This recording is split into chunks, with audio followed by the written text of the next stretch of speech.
Bonjour et bienvenue dans cette vidéo certifiée Paquito. Merci pour votre confiance, abonnez-vous et cliquez sur la petite cloche de notification pour ne rien rater de mes prochaines vidéos. N'oubliez pas de liker la vidéo et de la partager. Bon visionnage.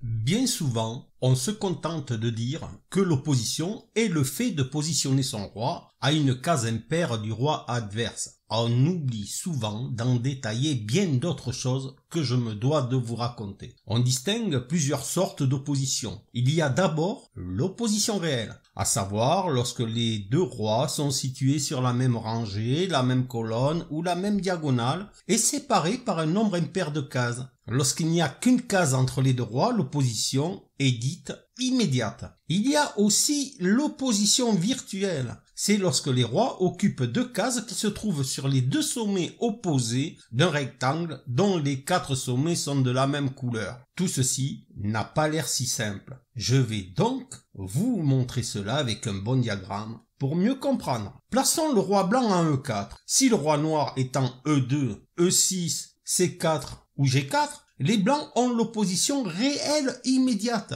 Si le roi noir est en E8 ou A4, alors les blancs ont l'opposition réelle éloignée. Si le roi noir est en C2, C6, G2 et G6, les blancs ont l'opposition diagonale immédiate. Et s'il est en A8, l'opposition diagonale est éloignée. Maintenant, si le roi noir est en A2, A6, C8 ou G8, les blancs ont ce que l'on appelle l'opposition virtuelle, le fameux rectangle. Quoi qu'il en soit, le fait d'obtenir une forme ou une autre d'opposition permet en toute certitude de la transformer en opposition immédiate, à savoir une case entre les rois. À partir de là, cela permet plusieurs tactiques. Empêcher le roi adverse de traverser la ligne passant entre les deux rois, ou encore de franchir cette ligne sans que le roi adverse puisse nous en empêcher. Attention, posséder l'opposition n'est pas nécessairement un avantage, surtout s'il reste du matériel. Néanmoins, elle joue souvent un rôle décisif dans diverses finales telles que roi contre tour, ou roi contre pion, ou roi contre bien d'autres choses.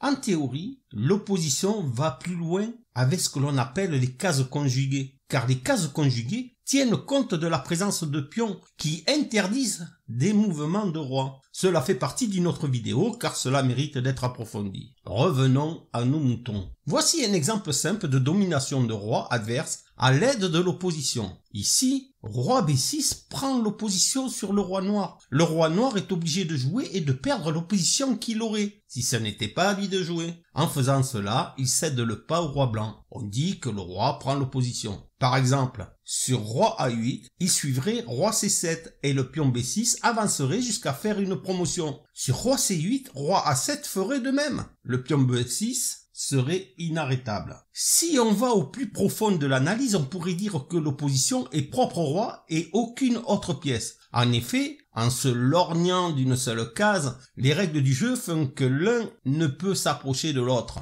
C'est une opposition mutuelle et celui qui a le trait perd cette opposition et par voie de conséquence l'avantage de tenir en respect le roi adverse. Tout dépend donc du trait. Dans certains cas, un coup d'attente par exemple d'un pion permet de gagner ou de regagner l'opposition. Par exemple ici, le simple coup A5 permet aux blancs de garder cette fameuse opposition dont je vous parle depuis le début de la vidéo. L'opposition est importante en finale. C'est souvent elle qui décide de l'issue de la partie. Il est donc important d'en connaître les profondeurs. Tout d'abord, lorsque les rois se font face, le joueur qui a le trait doit laisser un nombre impair de cases entre les deux majestés. En revanche, lorsque les rois ne se font pas face, on doit jouer de façon à positionner son roi sur une case de même couleur que celle où se trouve le roi adverse en s'imaginant un rectangle dont les quatre côtés ont la même couleur. C'est ce dont je vous parlais au début de la vidéo, l'opposition virtuelle. Par exemple ici, le roi doit jouer sur une case blanche, mais pas n'importe laquelle, la case C4, puisque cette case forme le rectangle A8, C8, A4,